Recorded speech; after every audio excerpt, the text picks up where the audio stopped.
2026 FIFA বিশ্বকাপের final শেষ হতেই ফুটবল বিশ্বের সামনে ধরা পড়ে এক বিরল আবেগঘন দৃশ্য। একই মাঠে একই সময় দেখা গেল দুটি সম্পূর্ণ ভিন্ন অনুভূতি। একদিকে ছিল নিষ্পাপ আনন্দের উচ্ছ্বাস, অন্যদিকে ছিল এক কিংবদন্তির হৃদয় বিদারক বিদায়। স্পেনের তরুণ তারকা লামিন ইয়ামালের ছোট ভাই দৌড়ে মাঠে নেমে আনন্দে আত্মহারা হয়ে উদযাপন করতে থাকেন। পরিবারের সঙ্গে ঐতিহাসিক সাফল্যের মুহূর্ত ভাগ করে নেওয়া সেই দৃশ্য মুহূর্তেই ছড়িয়ে পড়ে সামাজিক যোগাযোগ মাধ্যমে।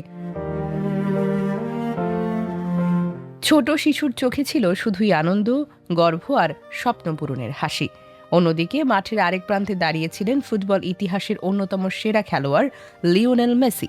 বহু প্রত্যাশার এই ফাইনালে পরাজয়ের পর তার মুখে ফুটে ওঠে গভীর হতাশা। বিশ্বকাপ জয়ের স্বপ্ন শেষ হওয়ার সেই মুহূর্তে মেসির নীরবতা যেন কোটি ভক্তের হৃদয়ে কষ্টের সুর বয়ে আনে।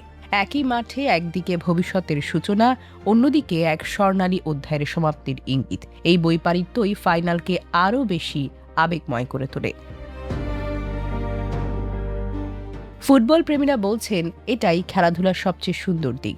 এখানে একজনের আনন্দ অন্যজনের বেদনা হয়ে আসে, কিন্তু দুটি ইতিহাসের অংশ হয়ে থাকে। ইয়ামালের ভাইয়ের নিষ্পাপ উদযাপন যেমন নতুন প্রজন্মের স্বপ্নকে তুলে ধরেছে, তেমনি মেসির নীরব বিদায় কোটি মানুষের চোখে জল এনে দিয়েছে। সামাজিক যোগাযোগ মাধ্যমে এই দুটি ভিডিওই মুহূর্তের মধ্যে ভাইরাল হয়েছে এবং লাখ লাখ মানুষ দেখেছেন। অনেকেই লিখেছেন, এক ফ্রেমে ফুটবলের অতীত, বর্তমান, ভবিষ্যৎ।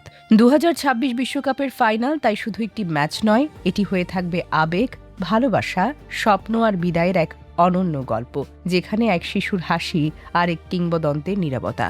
এই দুটি দৃশ্যই ফুটবল ইতিহাসে দীর্ঘদিন স্মরণীয় হয়ে থাকবে।